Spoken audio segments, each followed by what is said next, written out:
12वां अध्याय लिंग रूप का कारण।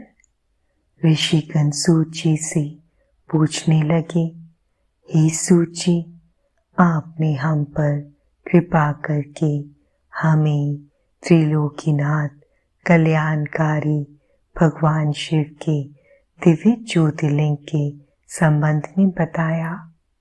अब हमें जगत माता शिव प्रिया देवी पार्वती जी को वाहन रूप कहे जाने का कारण भी सविस्तार बताइए। ऋषियों के प्रश्न का उत्तर देते हुए सूची बोले, हे ऋषिगणों, प्राचीन काल से ही दारुक नामक एक वन है। वहीं पर त्रिलोकीनाथ भगवान शिव का शिवालय स्थित है। भगवान शिव के भक्त ऋषि मुनि प्रतिदिन सुबह, दोपहर, शाम वहां आकर अपने आराध्य महादेव जी का पूजन, स्तोत्र पाठ एवं प्रार्थना करते हैं। एक दिन ऋषिगण दारुक वन में समिधा लेने के लिए गए थे। तब भगवान शिव ने उनकी परीक्षा लेनी चाहिए। वे विकराल रूप धारण किए नग्न अवस्था में वहां आ पहुंचे जहां ऋषि पत्नियां थीं। उसी समय ऋषिगण भी लौट आए। जब उन्होंने विकराल रूप धारण किए शिव जी को वहां देखा तो क्रोधित होकर बोले, तू कौन है जो यहाँ हमारी स्त्रियों के सामने इस प्रकार नग्न रूप में उनका आचरण दूषित कर रहा है? यह तुमने अनुचित कार्य किया है, इसलिए तुम्हें इसकी सजा अवश्य मिलेगी। तुम्हारा लिंग पृथ्वी पर गिर पड़ेगा। ऋषियों के कथानुसार शिव जी का लिंग जैसे ही पृथ्वी पर गिरा, चारों ओर अग्नि प्रज्वलित हो गई, जिससे सभी जीव जंतु पीड़ित होने लगे। यह देखकर ऋषिगण घबरा गए।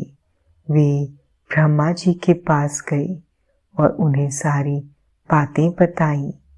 ब्रह्मा जी ने दिव्य दृष्टि से सब कुछ जान लिया। तब वे बोले, हे ऋषियों, तुमने अपने घर अतिथि के रूप में पधारे भगवान शिव का अपमान किया है और उनके प्रति बुरे वचन कहे हैं। इसलिए जब तक ये शिवलिंग एक स्थान पर स्थिर नहीं होगा, इस प्रकार का उपद्रव होता रहेगा। इस संसार का हित करने के लिए आप जगदम्बा पार्वती की आराधना करें। वे योनि रूप धारण करें तथा शिव जी प्रसन्न होकर वहीं पर स्थिर हो जाएं। शास्त्रों के अनुसार अष्टदल की रचना करने के पश्चात उस पर घट स्थापना करो। फिर उसमें दुर्वा तथा पानी भरो। तत्पश्चात शतरुद्र मंत्रों का पाठ करते हुए उस घट के जल से भगवान शिव के लिंग को स्नान कराओ। फिर देवी पार्वती को बाण रूप में स्थापित करके उस पर सदाशिव के ज्योतिर्लिंग की स्थापना करो। शिवलिंग की स्थापना करने के पश्चात धूप, दीप, चंदन, पुष्प, नैवेद्य आदि से पूजन करो। फिर शिवलिंग को श्रद्धा भाव से प्रणाम कर उनके स्तोत्र का पाठ और स्तुति करो।